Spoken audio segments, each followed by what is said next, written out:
El manicomio de Mérida.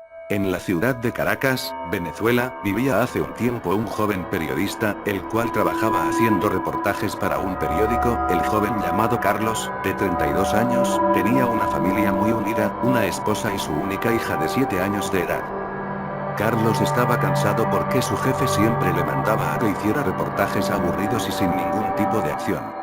Un día su jefe lo llamó y le dijo que tenía que hacer un reportaje en la ciudad de Mérida sobre una agencia de turismo cultural. Carlos, al darse cuenta de que era otro de los reportajes aburridos que siempre le mandaban, le comentó a su jefe que existía un manicomio abandonado allá mismo en Mérida y que, según la gente, actualmente se estaba utilizando para almacenar drogas para luego venderlas, así que le dijo que si podía hacer un reportaje sobre eso en vez de hacerlo sobre la agencia de turismo.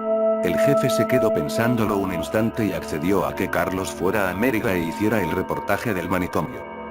Esa tarde Carlos llegó a su casa, saludó a su mujer y a su hija y mientras almorzaban les comentó que tenía que ir a Mérida a hacer un reportaje, pero Carlos no les dijo que era sobre un manicomio porque sabía que no estarían de acuerdo, así que les dijo que era sobre una agencia de turismo y que volvería en menos de una semana. Esa misma tarde, Carlos empacó su maleta, agarró sus cosas y se despidió de su hija y de su mujer, la cual antes de que él se fuera le regaló una grabadora muy pequeña que cabía en la palma de su mano. Carlos la guardó en su bolsillo y tomó las llaves del carro para partir hacia Mérida. En el camino hacia la ciudad andina todo parecía normal. Carlos iba a una velocidad media muy tranquilo. Se hizo de noche, ya eran las 7:00 pm.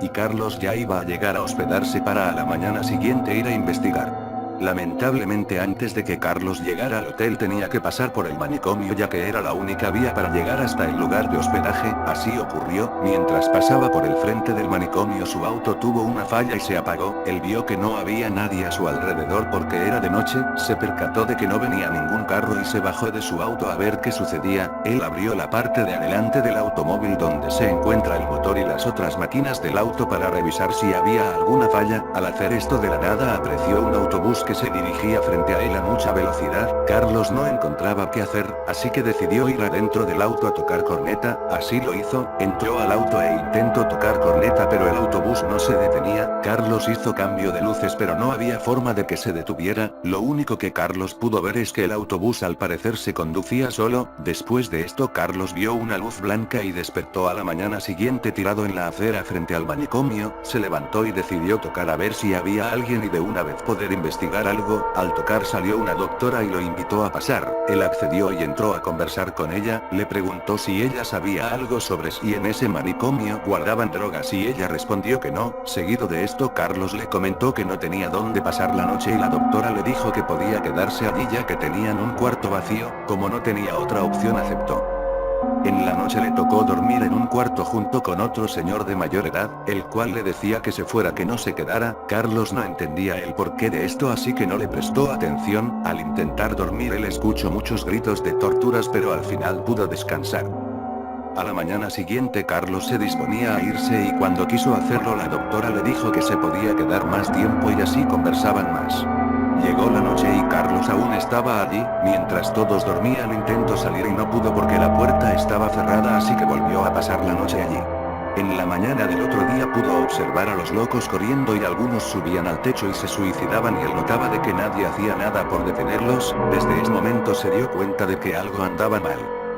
Carlos pasó varias noches en el manicomio por la misma razón que había pasado la segunda noche. Le dijeron que se quedara más tiempo y cerraron la puerta. Durante ese tiempo él notó muchas cosas. Notó que el viejo con quien él compartía el cuarto todas las noches se lo llevaban a tortura y lo sometían a electricidad. Carlos intentó salir pero no había forma, hasta que una noche lo buscaron a él y lo llevaron a tortura con electricidad, electromagnetos cerebrales, y desde esa vez todas las noches le hacían lo mismo. Él no sabía qué hacer ni cómo salir de ese lugar. Decidió llamar a su mujer desde el teléfono del manicomio para avisarle mientras todos dormían. Logró hacerlo entrando a la cocina y cuando llamó contestó su mujer y él le dijo: mi amor, ¿cómo estás?